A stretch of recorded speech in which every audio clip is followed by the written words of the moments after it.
Welcome to the Post Racing Podcast with Ron Robinson and Sean Travass. Post Racing, the site for winners. Good afternoon, Sean. Welcome back. Hey, how good was Lake Victoria last weekend? We did say. Told you so. A bit childish. Told you so. No, I don't get it right all the time by any stretch. Anyone who listens to this knows that. But yeah, she was impressive, wasn't she? And whether I want to take the prize guineas is another matter. I wouldn't be at all surprised if there aren't some better juvenile fillies sitting in the Aidan O'Brien yard. But beauty is beauty does. She's done what was needed, so I'll take that. I'll take the feather in my cap for once. Well, I sent you a message. I know you were on your way up to Merseyside to watch the game last weekend. I was, I sent you a message saying, you can't give it away. It's out to about 15-8. Yep. I don't know what that was all about. No, I would guess money for the Godolphin filly, but it proved ill-judged. Yeah. Sure. So I think she's a decent filly. She'll win more races. It depends how highly they put her, how much challenges they give her, how good the Godolphin one is that she beat. I mean, she didn't beat that far, and she quickened up. She's got a good turn of foot on. I don't think anyone can argue that. And she was still green as well, you know. Yeah, that doesn't surprise me at all. She looked the sort that she's going to learn more with experience. So fingers crossed we've got a good one on our hands. I think so. Where do we start? Oh, that's where we're starting this week, isn't it? We're starting with, what did we say last week? Didn't we have a long chat? Sometimes these things work out, not often.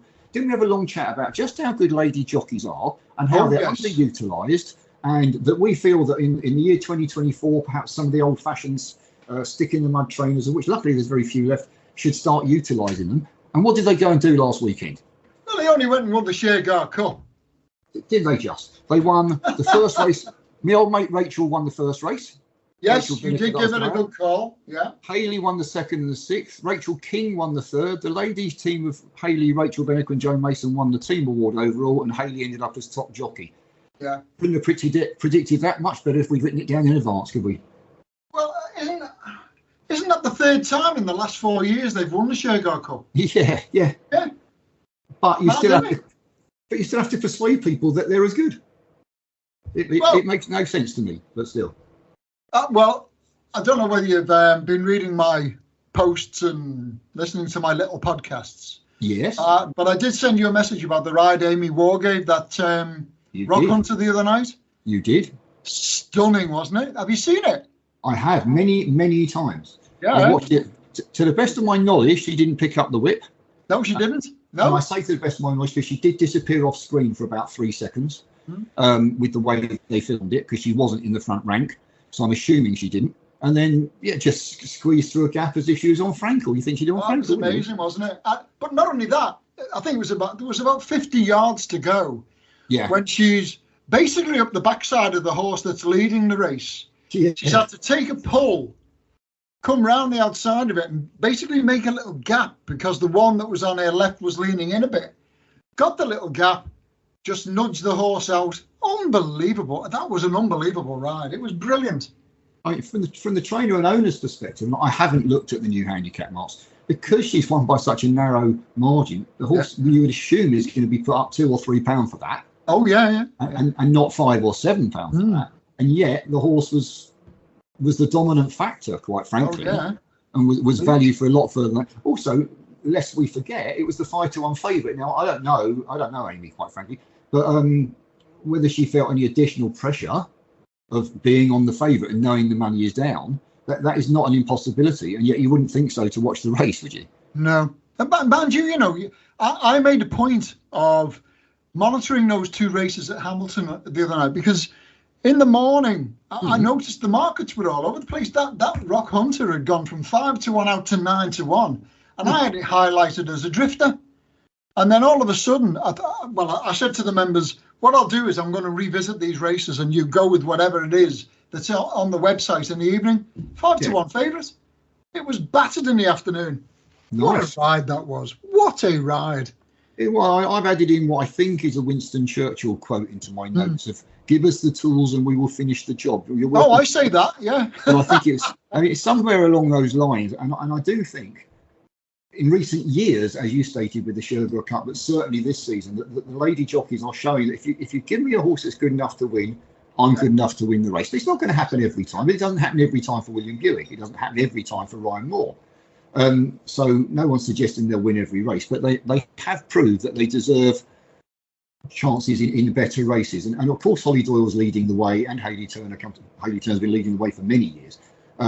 But there are plenty of others out there that deserve more rides, better rides, and I'm looking forward to the future, because once they're let off the leash, so to speak, and given some decent runs in some group races, I think they're going to prove their worth, and you'll have trouble jockeying them off after that. Yeah, absolutely. Brilliant. Good to see. Good to see. Where are we moving on to? Should we start with what was number one on your list this week, the Generation Game? And we ain't talking about Brucey. Yeah. Well, I've not read every article properly yet. I've not had a chance to do that. I remember this Generation Z thing being spoken about by Josh Apiafi around about 2021. Yeah. And it was all to do with how important it is to attract new blood to the sport. In particular, those, if anybody doesn't know what a Gen Z is, it's somebody born middle of the 1990s towards 2010 or thereabouts. Oh, okay. And they had a plan in place. Well, I'm asking myself, what happened to it? Well, yeah, I've read the first two articles. Well, I read the first two articles, and the thing that interests me is the concept as to whether different generations do see racing differently. What are they looking for? What are their expectations? Yeah. What do they like? What don't they like? Now, I've only read the first two. I don't know if the third one is out yet, to be honest with you. And it seems that the old racegoers, and I'll put in brackets, and the really old racegoers, that'd be me, are very different to the youngsters. They're used to, sadly, it's like if you keep smacking a dog, the dog still comes back to you because it thinks it's okay to smack the dog. Yeah. And I wonder how many old racegoers are used to being treated badly at a lot of racecourses. And they have been for 20, 30 years, that they now see that as the norm and don't complain about it. They just continue going. Whereas the next generation go, well, that wasn't very good value for money. We won't come back here again. Yeah. Now, what I've written here is I cannot go with the side of the argument, which is no more expensive than a concert when it comes to beers and food and things like that. Yeah, you're probably right. Difference is that a Taylor Swift concert is sold out. Lingfield on a Tuesday afternoon isn't. No. So if you want to get people to come through the turnstiles, then you need to do something. Now, what did I write down? There's something about Prosecco. So I've got that, yeah. Yeah. They went to, what was it, 50? Oh, I did have it written down. £57 for a bottle of Prosecco, and you couldn't order it by the glass. You had to buy the bottle. The guy on the Racing Post said that the dearest bottle of Prosecco in Fortnum and Mason's was, I think, $24.95. Yeah. So how do you justify charging more than double that on an afternoon? This was actually Lingfield on a midweek meeting. Yeah. And with a few hundred people there, if that, how do you justify charging that sort of figure? I know they've got to make a profit. I understand that, it's economics. Everyone needs to make money. But with social media, what story are you telling when these people come back from going racing potentially for the first time? They tell all their friends, and unlike me, who's got 3 friends probably to tell, on social media they've got hundreds of friends, if not thousands, because it then gets shared again and again and again. They're telling the whole world that they got robbed. Yeah. Well, they did. You wouldn't pay £57 in a restaurant, would you? No. Did the bloke behind the bar have a Dick Turpin mask? This is the question. I think so, yeah. But you can't do it. They continue, and it's the same argument we have every week. They've got to look at ways to encourage youngsters being anyone under 50 as far as I was concerned, but anybody else to go racing who doesn't go right now, to encourage them. And you're not going to do it by letting them come out thinking they've been fleeced. No. And that's what happens at the moment. But the articles were interesting in that there was a definite gap between flat racing and national hunt racing as to the different crowds. People like to go with their friends was a pattern that I noticed. And obviously, as you get older, that becomes more difficult because your friends either aren't around anymore or aren't well enough to go. Yeah. And also, it must be harder. If I was 25, God, I wish I was 25. How many of my friends would even want to go? Yeah. I doubt it. I would struggle to find a group of 6 people to go racing if I was at that age group. And that's something we need to do. We need to set up Krusty's racing groups up and down the country. If you've got an interest in racing, join this group. Go racing with your group. They're not friends now, but they might become friends later. You know. But when you get there, don't pay £57 for a bottle of Prosecco. Yeah, I don't disagree with you. The trouble with I'm a great one historically for having ideas. Mm. I'm a great one for saying I'll do them. But I'm also not a very great one at looking and going, actually, I don't have the time to do that. I volunteered to do it. The reality is I can't do it. If I do, it's a half-hearted effort because I really haven't got the time. Yeah. And the trouble with that is, you're right. What a fantastic idea. Racing in the southeast, racing in the northeast, racing in Scotland, whatever. Facebook groups, for want of an argument. I'm sure they can do another social media. Who's going to do it? This is the thing. Obviously, no one is. Why might I go looking at it and see if there already is one? And sign up to it. But yeah, what a great idea. I don't disagree, but who's going to actually do it? Yeah. And who's going to be the one that says, hey, everybody, I've just seen a deal at Lingfield. If we can get 10 of us to go, then we get half price entry and a free race card or whatever. Well, I'll tell you who should do it. Anybody that's retired and got time on their hands. Because you're not dead yet. Get off your backsides, do something, organise something, get your crusty mates involved and go racing. Or alternatively, the Racecourse Association do it. Where's the harm in that? Yeah. I don't disagree with you, but how about something like the Racecourse Association in conjunction with the BHA or everybody within group racing? Discounts. Yeah, everybody's benefit. Yeah, group discounts. A special once a year thing where perhaps you have a behind the scenes looking around the jockey's room and the training area and the unsaddling and saddling boxes, stuff like that. And I know some trainers organise those things, and I think some courses do. But to my knowledge, not particularly well advertised. I don't know. Well, this is getting onto the advertising thing. That is another gripe I've got, because at the moment they seem petrified to advertise horse racing anywhere. Whenever I hear an advertisement for racing on the radio, it's more to do with the concert that's on after it. Oh, and by the way, there's racing on as well, you know. But come and see Tom Jones, you know, and you think, what? Yeah. I don't know. The marketing budget is nowhere near the size. Pity for it's what it is. Yeah, it is. Great British Racing of someone who's leaving there has sort of loudly put out, almost as loud as my dog, if you can hear that in the background, has loudly put out that the budget is just nowhere near what it needs to be for what you want to do. But again, where does that money come from? It's not easy. Well, I'll tell you where it comes from. Knock off some of these races off the racing fixture list for next year. And put that money that will be spent on prize money into advertising what's left. Well, we can have an argument online here, Ron. There is no money to do. If you do that, there's no money. There is no money. Where does that money come from? Let's just take today's card. He says, looking quickly across it, we can find out where his mouse is at today's cards. I don't know what we've got at all today. So I'm looking as we go live. Let's go to Epsom. There we go. First race is a nursery handicap, 8 runners, and it is worth a grand total of £4,449. Yeah, but from that £4,449, loads of it will have come from 16 entries paid £42. That doesn't add up to much. That's about 600 quid to it. You wouldn't get that because the race isn't taking place. It's sponsored by Betfred, so we'll just say, for want of a number, they put in £2,000. You won't get that because the race isn't taking place. I'll encourage them to be part of the advertising of the sport that they're making money out of. Yes, that you need to do, because by the time you add that together and then you take out the what they call it, media rights, which are allegedly are about £3,000 a race, you've actually got a negative figure. So you get rid of that race. It doesn't add £4,449 into the kitty. It actually probably takes out about £1,200 from the kitty. Now, who's taking that kitty is a separate issue entirely, especially when you're talking media rights. That's where the race courses are the ones that are under attack constantly for keeping more money than they should. But the bottom line is getting rid of the races isn't as simple as going 8 races there, £5,000 each, that's £40,000 into the kitty. It isn't. You'd be lucky if it was £400 into the kitty. So it's a shame, but it's not quite that simple. I wish it was. I wish I had an answer. Yeah. But I genuinely don't. So, just to mention, that 140 at Epsom? Yeah. Which one? Pietro, 11-1 into 7-1 in the newsletter this morning. It's gone and won at 4-1. Oh, well done. Yeah. I can't use that in the arms though. I'm sure you've got them written down already for later, knowing you.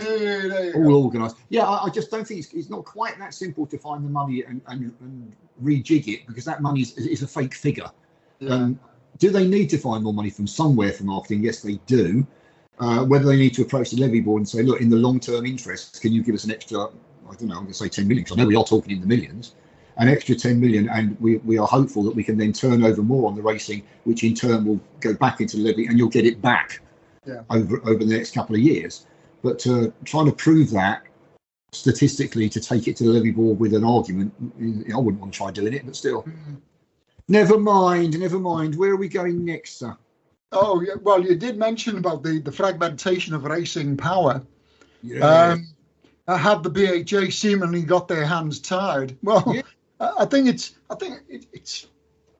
nothing can be done about this. There are too many fingers in the pie, and nobody wants to lose any of their pie.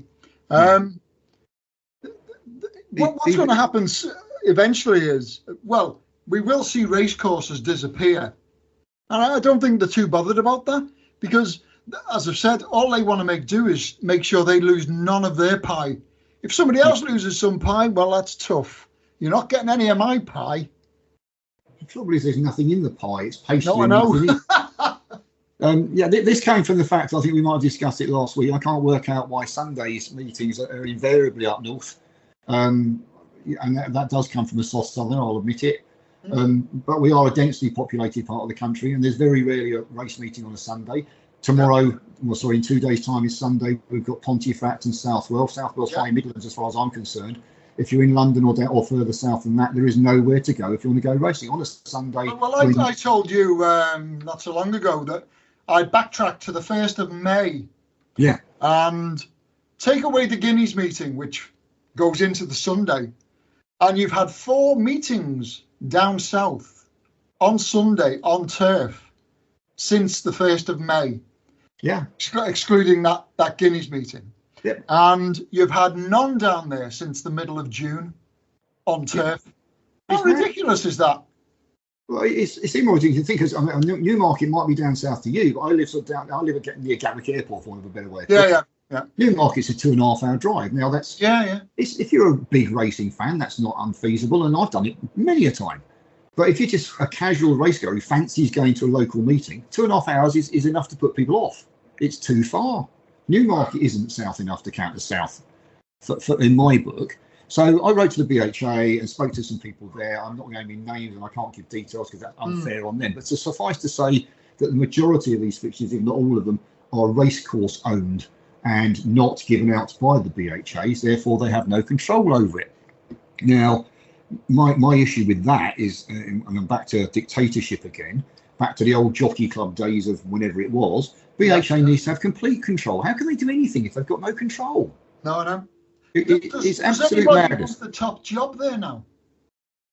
I don't know. Somebody will, because it's going to pay a decent salary. No doubt. That'll be all they go for. Yeah. You would think so. And I've actually written down here, it's about time that somebody grabbed hold of our declining sport and dragged it, kicking and screaming, into the 20th century. It would be nice. Yeah. No, I should have said 21st century. No, I shouldn't. 20th century is about right.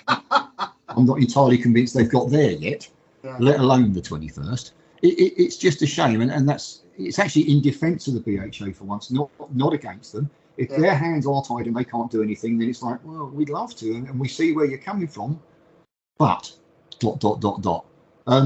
Okay, fair enough. No point in talking. No point in talking to you anymore. Full stop. And no point in talking to you with regard to this, because there's nothing you can do about it. But it's total and utter madness. Never mind. And you used the word pie, and so have I. I didn't realise I've written that. Too many fingers in an ever-decreasing pie. There is. Yeah. Started off as a family steak and kidney for 8, and now it's a small Mr. Kipling apple pie with nothing in it. Yeah. But never mind. Where else do we talk? Oh yes, I chucked this one in just for you for a bit of fun, for a change. Anti-post ideas for the Arc de Triomphe. Yeah, well, to be honest with you, that. I like the look of Luc de Vega before it won second time this season. Ooh, but now you can only get 11-4 for it. Really? God, yeah, it's 11-4 Luc de Vega, 8-1 bar. Now, it was interesting yesterday, Economics threw his hat into the ring. Mm-hmm. Now, they deliberately missed the derby with this horse, and they missed everything with this horse. Yep. To wait for a mid to end of season campaign with it. And I think you can only get 10-1 for the Arc now. That might be worth a little each way bet, because it's being trained for the race. Yes. That's interesting to hear you say that, because my views are about firstly finding a horse that you're convinced is going to try and go there. And that's the first priority. It's all right finding a bit, I don't know, bring Frankel back out every time and go, oh, he's the best horse, we'll have a bet on that. We all know we're not going to be going to the Arc, so what's the point? So you need to find a horse that's likely to run. So you've done the right thing. Are you not worried about Luke de Vega being a 3-year-old? I probably will be when it comes to actually profiling the race, which I will do, yeah. not got the best of records lately, 3-year-olds. No. But how good are the older horses now? I mean, I'm looking at some of the names in the list at the anti-post, and I'm thinking they're all much of a muchness. It's probably going to go to a 3-year-old this year. Interesting. Well, my view's slightly different to yours, but roughly along the same lines. I've mentioned Luke de Vega, but he's never gone beyond a mile and a quarter. Nope. Which has to be a question mark. There is plenty of stamina on the dam side, to be fair, but he's not guaranteed to get a mile and a half. City of Troy was next in the betting when I looked. I'd be amazed if he went to the Arc. I was just going to say, I've got that. We'll give it a swerve. I'm not sure. City of Troy won't give the race a swerve. Going to America, isn't it? He's going to go Breeders' Cup, and I wouldn't be at all surprised to see him go on the dirt, to be honest with you. But we'll wait and see. Opera Singer's probably the more likely to run for Aidan O'Brien. She should handle the ground, remembering, that's the other thing to remember, you're looking at all the form now, will they handle the usually softer ground come the Arc? And everyone seems to forget that. White Birch is a horse I love. Not sure he's not guaranteed to get a mile and a half either. No. So I've come down on the side of Al Riffa. There you go. Joseph O'Brien's 4-year-old, 16-1 at the time of writing. Beaten length by City of Troy and the Coral Eclipse at Sandown. Now, City of Troy is as good as they claim he is, and that's not bad form at all. Nope. They finally stepped him up to a mile and a half. If you ever look at his breeding, a mile and a half is always going to be his trip. Always. But they finally stepped him up to a mile and a half in the Group 1 Grosser Prix von Berlin last weekend. He won it very easily by 5 lengths. They've always thought a mile and a half is his trip. He'll handle the ground. He's won on soft ground before. Josie O'Brien has made it quite clear that he's going there, and they've already booked their jockey. All right. Excuse me, I'm not sneezing, honestly. Yutaka Take has been booked because the horse is Japanese owned. He may be 55, I think he is, but I'll have to look that up for certain. You can't say he's not experienced as a jockey, full stop. And he's ridden a couple of times in the Arc that I know of. I'm sure it's probably more than that. And 16-1, at least you're getting a horse that, barring injuries or anything like that, is going to be going there. Well, he's a longer price than a horse that won't be there. Yeah, exactly. Which is madness in itself. And this has been his aim for some time now. And what can you say other than I think 16-1's a good price. Yeah. I just remember last year Ryan Moore getting off Opera Singer and saying we'll win the Arc next year with this one. Yeah, I can see it. I can see it going. But again, you're looking at a 3-year-old and they've not got the best of records recently. So, you know, that's a stats-based thing, and I shouldn't be profiling it. I blame you for that. You talk about it. But that's my tip. One last thing we added on last minute because this wasn't in our original list, and that is this horse racing Ireland thing. Well, how disgraceful is this? When I read it, I couldn't believe it. I had to take a screenshot and send it to you straight away. Yep. Then they've got a great idea over there whereby they've said, okay, we'll exclude trainers of horses who've trained more than 50 winners, and these good races will go to the smaller trainers to help them earn a couple of quid, because a lot of them are going out of business. They must be so close to going off the charts now that something's got to be done. But the minute that they mooted this idea of, I think it's 60 races in total that will be aimed at trainers of horses who've had less than 50 winners that year. And the big four have said, right, we're going to take legal action. Yep. What's that all about? Well, it's embarrassing. Embarrassing. Yeah, I mean, what is this? It's 4%. I think 60 races. There's 1,504 races. This is National Hunt, by the way, we should add. Yeah. It's a 4%. Shark Hannon said today that's basically one race a week. They're not necessarily even going to be top races. No. They're just going to be races that are limited to that. Now, it's chicken feed, as I've written, it's chicken feed to the rich haves as opposed to the majority of have-nots. Yeah. And they should be hanging their heads in shame for what appears to be unwarranted greed of the highest order. That's my view. And to me, where does that, if they win this case, where does it stop? Now, I appreciate that's in Ireland and not here, okay? What's the next step then? Jockeys in the UK complaining about races for riders with fewer than 30 winners? Because we have those. Yeah. Can't have that because I can't earn a living. Okay then. And let's get rid of all amateur races then for exactly the same reason. And let's get rid of all apprentice races for exactly the same reason, because that affects a jockey's income. Yeah. Where do you draw? I'm not suggesting. I don't think that will happen. I'm not suggesting our jockeys would even consider doing that. But where do you draw the line? There is nothing wrong. You go to America, and we're not in America, but their racing is stronger. Considering no one cares about the sport over there, their prize money is stronger than ours because they have races for horses that have never won more than one race. Yeah. For instance, or never won more than 2 races, or not won more than 1 race this season. It dissects their racing downwards, and I think they've possibly gone too far, if I'm honest with you. But it does open up opportunities for all sorts of horses, all sorts of owners, all sorts of trainers, all sorts of jockeys, and you can search out the appropriate races for you and go for it. And someone will win that £10,000 prize, and that might be enough to keep that yard going. I know 10,000 doesn't keep a yard going, but having a winner might keep the other owners happy, get more horses into the yard, etc., etc. It's a domino effect to try and keep others in the sport, and for them to even complain about it is unbelievable to me. We've got owners complaining saying it should be a level playing field for everyone to compete. Yeah. Okay. So what about handicaps then?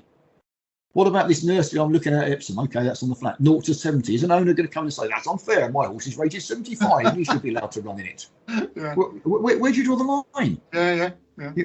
Racing is, by definition, segmented. My horse has won 3 races, but why can't it run in that maiden? Well, obviously it can't run in a maiden, but no, you keep arguing along, my horse should be allowed to compete wherever it wants, whenever it wants. No, that's not the rules of racing, is it? It's far more complex than that. And I think they should have just taken it on the chin and said what a good idea it is and got on with it. Yeah, and got on with it. Yeah. Because there is no way that they are going to be good races.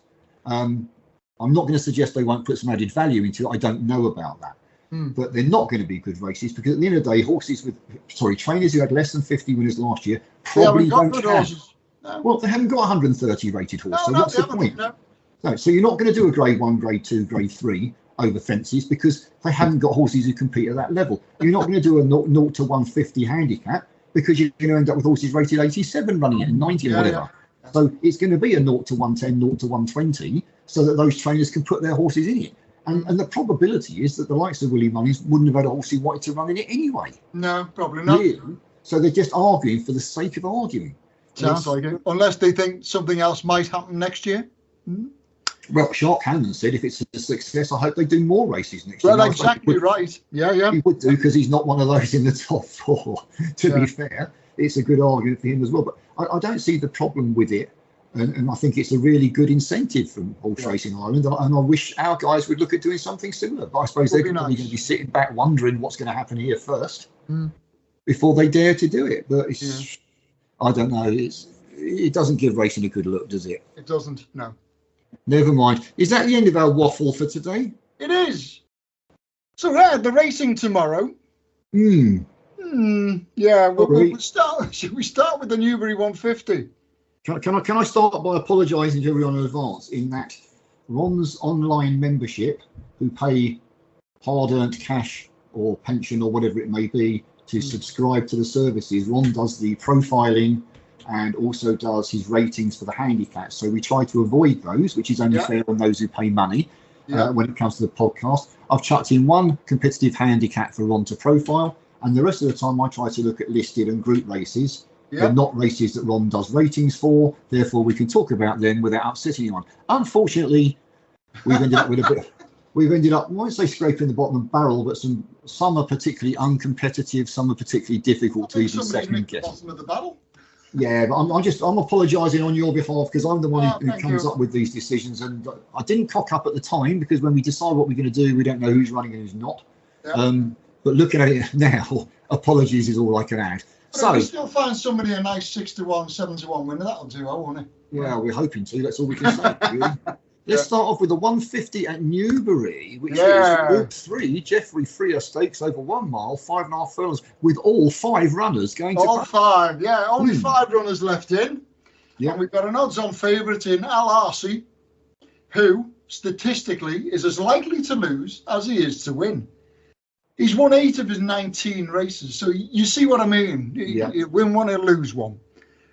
Trends say he cannot win. But then they also say only one of Sumo Sam or GoDaddy can.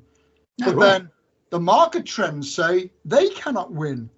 I'll explain what I mean. You've got 8 of the last 9 winners were age 3 or 4. But 8 of the last 9 winners were sitting front 3 on the tissue. And we've had 6 winning favourites in the last 8 years, including the last 3.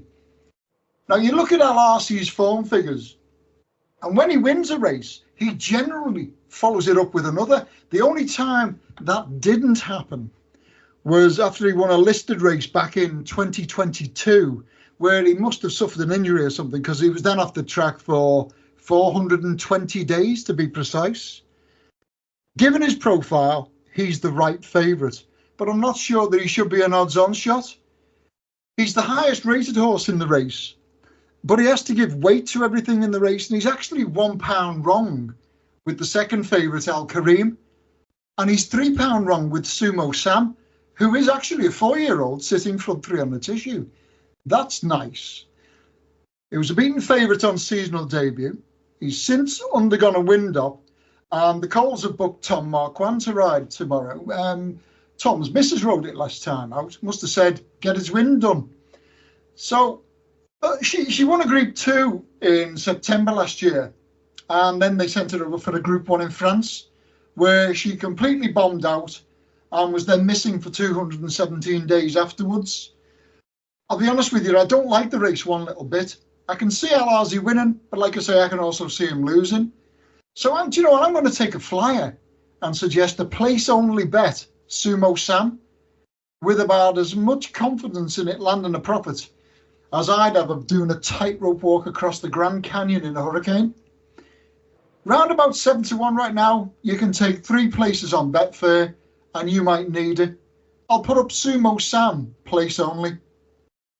Yeah, Ron's post-racing podcast sponsored by paracetamol. After listening to that, my head is spinning. I see what you're saying. I'm exactly the same. I don't think LRC is a good thing by any stretch of the imagination, and I don't think he should be odds on. Now, what have I written down? I'm looking for value as usual.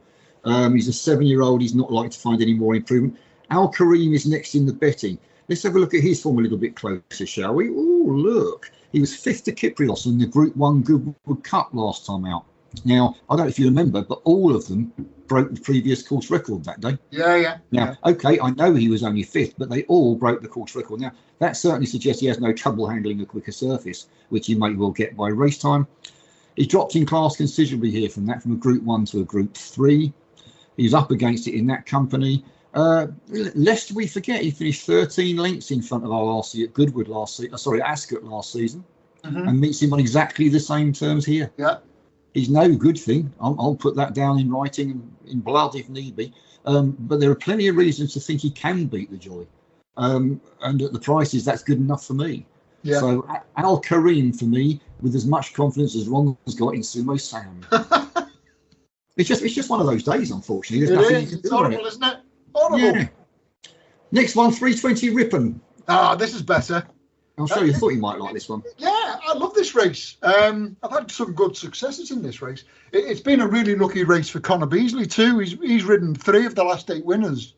But he must be going somewhere else tomorrow, and he must be on a promise because he's got no ride this time. Have a look at where Connor Beasley's riding. He must be there for a reason. We've had 2 by 3-year-olds winning this race in the last 9 years, but they both went off 4 to 1 favourites in 2015. And then we had last year's winner, Sophia's Starlight, went in around about 7 to 1 4th favourite.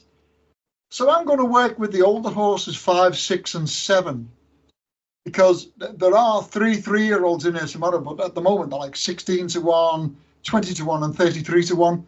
They are complete rags. So running with the age group suggested, we would have found 8 winners. 5-year-olds have won 6, so they might be my tiebreaker if required.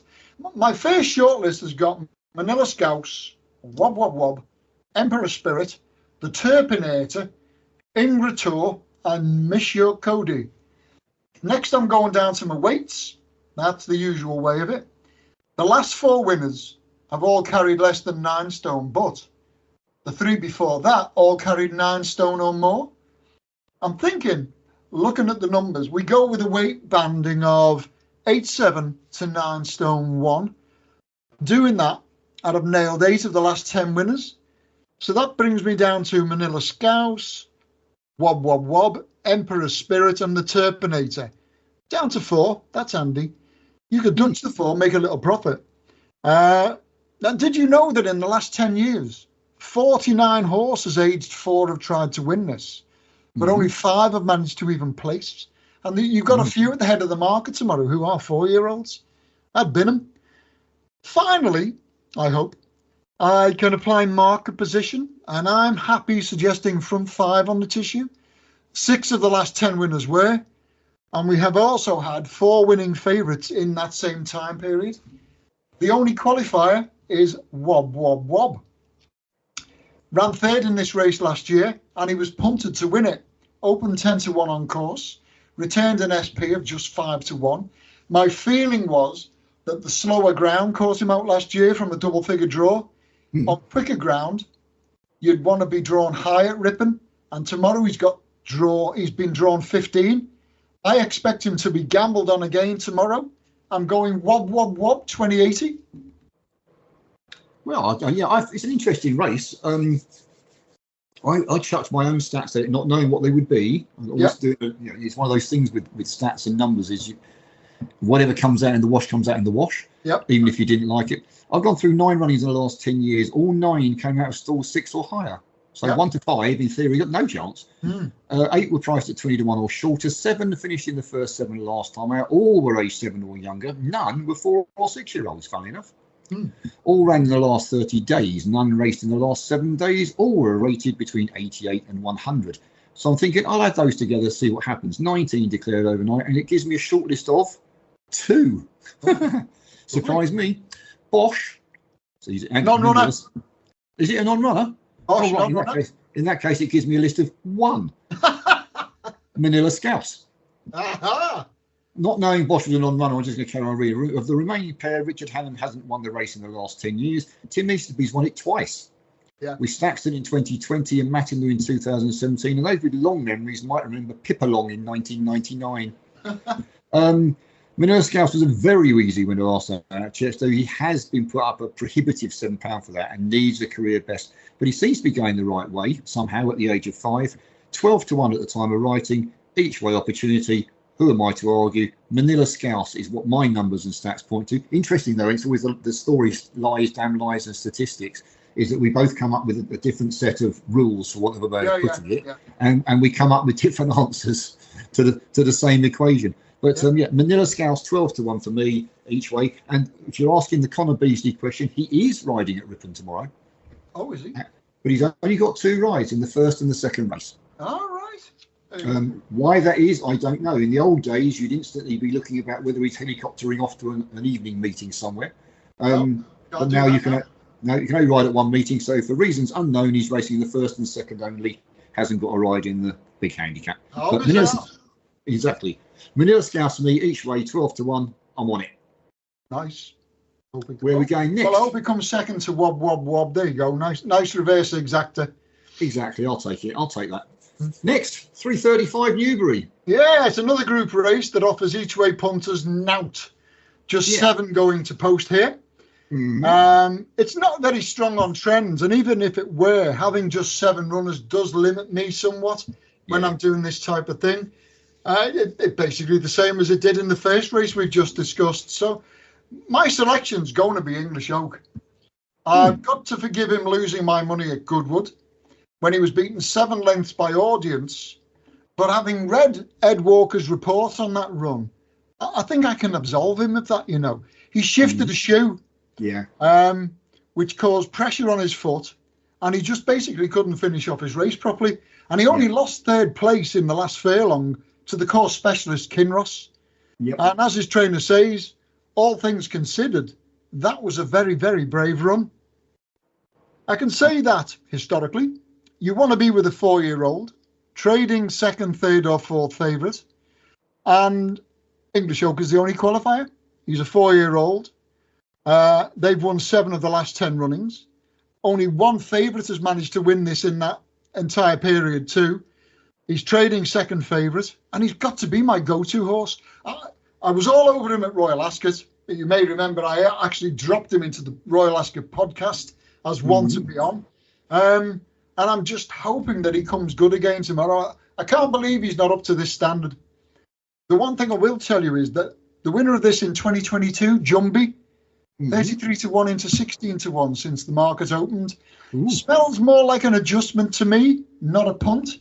Yeah. We'll probably find out tomorrow. But I'm all over English Oak. Yeah, I can see that.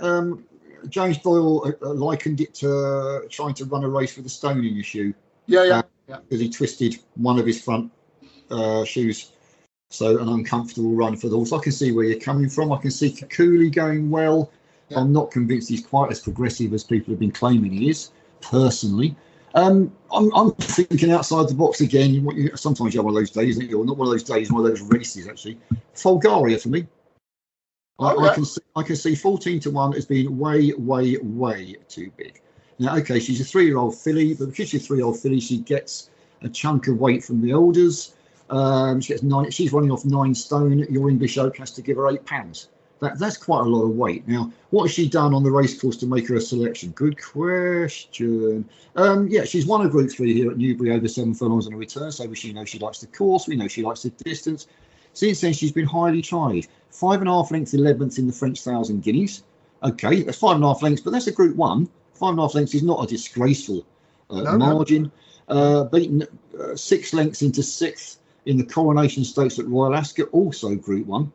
That could be just about the best form on offer here, you know. I genuinely think it could be. Holly Doyle keeps the ride, and at 14 to 1, do I think she's guaranteed to win it? No, I don't. Do I think she's overpriced? Yes, I do. Yeah. I think she's dramatically overpriced at that, and she shouldn't be there. That's for sure. So 14 to 1. I'm going to say each way because we're going to get first and second. If you can shop around on the likes of Betfair and get third as well, why wouldn't you? Yeah. You'd be a mug not to, wouldn't you? Really. But I think she could hit the first 2, even if you're going with a normal bookie, to be honest with you. 14 to 1, Folgaria, Marco Botti, Holly Doyle. The form's in the book. Go for it. Yeah, why not? Yeah, that surprised him. Now we're over to Ireland. Oh, yes, brilliant. We're going to the Curragh for the 4 o'clock. Yeah. Basically, if Continuous fails here, they'll be packing him off to the sheds. He's currently best priced 1 to 2, and it's then 13 to 2 bar. On official ratings, he's head, shoulders and tail above these. Officially more than a stone better than the pair sitting second and third favourite. Tarawa is therefore £15 wrong with Continuous, and yet gets just £3. The second favourite, Just, is Caught You Looking, who gets £10, but that still puts him £5 wrong with Continuous. And the fourth favourite is Trust Your Instinct, who races off level weights, but in effect has to give Continuous £12, if I've been reading all this right. And yet they'll only give you a best priced 8 to 1 that he can do it. Yeah. 80 to 1. But then it's basically a case, if Continuous produces the form of his Arc 5th to Ace Impact tomorrow, he's got to win the race, hasn't he? Yeah, all I can do is say Continuous wins the race, but I wouldn't have a shekel on him. This is the race that actually gave me the biggest headache. Yeah, right. So I was sorely tempted to try and oppose Continuous. Well, so was I, but all I can do is look at my stats and stuff, you know, like and look, and then you look at the race distance. He's a legend winner. He's a legend winner, which is a mile and 3/4, as you say, 5th in the Arc over a mile and a half on soft ground. He's now going on to what is currently good ground over a mile and a quarter. Yeah. Now, is he the best horse in the race? Yeah, he is. You've just explained that. No point in going back over that again. He's easily the best horse in the race. Is he the best horse in the race over a mile and a quarter? Now we have a slightly different question. Yeah. Because he might not be. So what we're trying to balance here effectively is the fact that he's roughly a stone better than everything here against this is not his trip. Yeah. So, okay. out of that comes, did Aidan O'Brien chuck him into here along with a couple of others, saw how weak the rest of the opposition was and thought, ooh, from a potential breeding perspective, we can chuck him in here and win over a mile and a quarter because it's very weak. And that's going to help him with the American market when it comes to selling his offspring or selling him at stud. Or does he actually think he's pacey enough to do a mile and a quarter full stop? And that's the question. Only Aidan knows the answer to that one. Should he win? Yes, he should. Can I oppose him? No. I had a long look to try and find a way round it, so to speak. I can't even find an each way because, again, we're stuck with first and second, which just goes to show, without being rude to the Irish particularly, they're just in the same state as we are. You've got €32,000 first prize for a Group 3 and you can't muster an 8-runner field. I know. Yeah. On good ground, by the way. Not good to firm where people won't let themselves down on it. Not soft where the flatbreads aren't at their best. Good ground. No excuses not to run whatsoever. So, yeah, I'm on continuous, but I'm the same as you. I'm not having a penny on him because if he's outpaced over this mile and a quarter, who's going to be surprised? Not me. No. Shocking. Never mind. Sorry, everybody. I'm the one who picked the races. But who knew? I didn't know the runners. I just looked at the races. Right, one last one to go, the 4:35. Yeah, it looks like another odds-on shot for O'Brien going to be winning here, ish. Yeah, rinse and repeat. Yeah. Groves and a square, currently a best price 4 to 5, and the second favourite is the winner of the County Hurdle at the Cheltenham Festival this year, which I found at 12 to 1 for our members. Bragging rights! Exclamation mark. Second favourite at 3 to 1, and off the track since it won the County Hurdle. Yep. This is why I have so little to do with Irish racing, I'm afraid. The form of those behind the favourite isn't good enough to beat him. But would I take odds on about a horse that's only won 2 of his 6 races to date? Not a chance. Put a gun to my head and say, pull the trigger, please. Thank you very much. He was used as a pacemaker most recently when he was second in the Curragh Cup. But he should be beating a hurdler, shouldn't he? If his 9.5 length 7th in the Irish Derby is right, despite sweating up, he's officially £2 superior to the County Hurdle winner. But he's getting £10. He should be 1 to 6, not 5 to 6. Yeah. Basically, that tells you how iffy this is. I'll put up Grosvenor Square as the winner, but again, would I have a penny on him? Not a chance. If I was forced to choose between Continuous and Grosvenor Square, I think I'd rather back Grosvenor Square, even though he's a better price. Yeah. Because there's a stronger argument for him than there is for Continuous over a mile and a quarter. There's a stronger argument for Grosvenor Square stepping up to a mile and 3/4 than there is for Continuous dropping down to a mile and a quarter, if that makes any sense at all. My turn to give people a headache. He's an Irish St Leger trial officially. I think he's more likely to end up at Doncaster for the Leger, personally. He looks like a stayer through and through. Yeah. Hard to see why he won't win this. 5 to 6, to call that value is ridiculous, but compared to the 1 to 2 for Continuous, I actually think it is. Grosvenor Square for me as well. Second to Tower of London, who's an absolute act. Yeah. Tower of London. So that was no disgrace whatsoever. They clearly think he's stamina and nothing more than that. Yeah. I think he's the better of the good things in Ireland as far as the price, if nothing else. And I'll be surprised if he's beaten. But the second favourite, as you say, Cheltenham winner, but he's trained by Willie Mullins, so all things are possible. Oh, I know. Yeah. By Willie Mullins. But yeah, I wouldn't back absurd each way. I'd definitely on big Grosvenor Square to win. Not a race I'll be betting in, so never mind. So get rid of that old rubbish. Time to press the button, sir. I think it is, Yeah. I think so. Change the subject.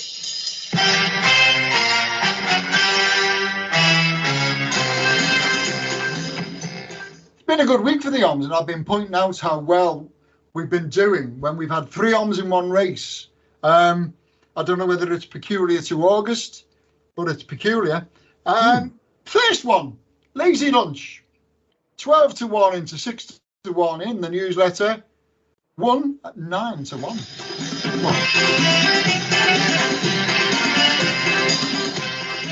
Next, a couple of 2-year-olds that I was really impressed with. The first one is called Mirol.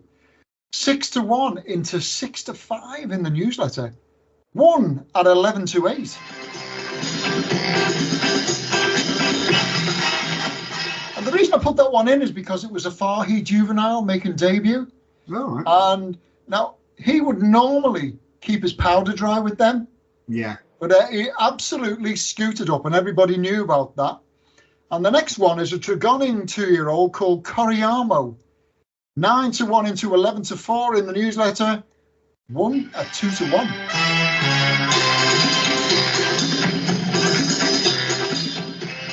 That horse, he'd already had one run down the field. Yeah. But the market told you the night before exactly what was going to happen on the day, and he was given a peach of a ride. Needs further than the trip over what he won. I can't remember what it was now, but he needs a lot further than that. He's a good horse. Coriamo, put him in your notebooks. Well, it's standard to going for them to need the run not need the run unfair. That's to improve for the run. Yeah. The education, perhaps, is a better way of putting it. I don't think he throws them out unfit or anything like that. It's sort of pretty standard, so he's known for Andrew Balding that invariably he's improved for the. Oh yeah. But yeah, that's a good win. Well done. Good call. Thank you very much. Anything for the weekend, sir? Yeah. Do you know what? I'm only going to work with the handicap, the Great St. Wilfrid, and I'm putting up Wob as a 2080. Wow, that's very, very brave of you. My original something for the weekend was labelled, not this week. Are you kidding me, or worse to that effect? But I've actually had a look at Deauville on Sunday. Of all things, I'm always thinking outside the box, especially when I can't find anything else. Shareholder runs in the 250 at Deauville, the pre-morning Group 1. I was all set for no bet week. I've written down Carl Burke's confidence in the ability of his unbeaten colt is pretty infectious. He's stepping up to a 6th furlong for the first time. He's bred to get it, although he's speedy. Carl Burke said he doesn't think he'll ever get a mile, so don't go rushing off to take anti-post Guineas at this moment. But James Doyle reports that Carl Burke is pretty bullish about his chances. Yeah. He's got a decent turn of foot. If Doyle can get him some cover early on, the way they run in fence races, of course, is usually crawl, sprint. Then the 6th furlong will be less of a problem there than it would be at home when they go hell for leather. Yeah. Little bit worried about his stable companion Araby's a decent, tough as old boots horse as well. And I wouldn't put anyone off having a little reverse forecast either. Yeah. So shareholder to win is my bet. 250 Deauville Sunday. Just mentioning little reverse forecast with Araby might pay a few quid. Who knows? Yeah. Well, that's shareholder. That's the horse I messaged you about when I saw it make debut. Yep. And I said that also win at Royal Ascot. Yep. And it went and won at Royal Ascot, beating an Aidan O'Brien odds-on shot, if I recall. Yeah, I tipped. Look, it was in Norfolk Stakes. That was Whistle Jacket. Whistle Jacket. Yeah. If I remember He's right. turning out to be a bit of a pudding. Although, having said that, did you see that baboosh last weekend? Yeah. You're tempting a machine. You're tempting fate here because Whistle Jacket also goes in the pre-morning and Deauville on Sunday with the 6th furlong allegedly, so which is unusual for O'Brien to turn him out 8 days later. I was thinking that. Yeah. So that goes as well. Yes, I mean I tipped shareholder first time out because I'd heard from the Burt Yard that they thought quite a lot of him. Yeah. He's another one that was something. This is for anyone who bothers to follow these things. So I know Ron does, even though he doesn't know what I'm about to say. Is that he was one that cost an arm and a leg out of the horses in training breeze up sales. It was, yeah. They paid a fortune for him, didn't they? Yeah, it's turning into a rich seam of winners working out who cost what and who didn't cost what at the breeze ups. Because I think if we had that kind of money, Ron, which we don't, or I don't, then that's the place to go because you can actually see them. You can see they've actually got 4 legs, not just look at their breeding and watch them walking around the sales ring. Yeah. Watch them in their work and in their paces and see they've got the right attitude as well. Is their action good? Or if they've got a high knee action, so they're going to need soft ground. So all your big summer races are out of the equation. Yeah. But, there's lots to see at a breeze up that you can't see when they're walking around a sales ring. So I do think it's a rich seam of winners for people buying horses and potentially a rich seam of winners for those of us backing them as well. Yeah. So there you go. Shareholder for me, 250 Deauville. I say win. I don't think he'll be 4-1 or bigger. If he is 4-1 or bigger, I'd certainly go each way. But assuming he's not, shareholder to win. Nice one. No prices, as you can tell from me saying that. Right. Okay. Anything else to discuss this week? Yeah, right. That's a good name. Near enough a good hour. That'll do. It's a wrap, as Kenny Everett used to say in the old days. Yes, we won't be back next week. Ron doesn't know this either. I'm on shift on Friday, so I can't do next Friday. So maybe the week after. Yeah, no, that's fine. Give me a break. Thank you very much.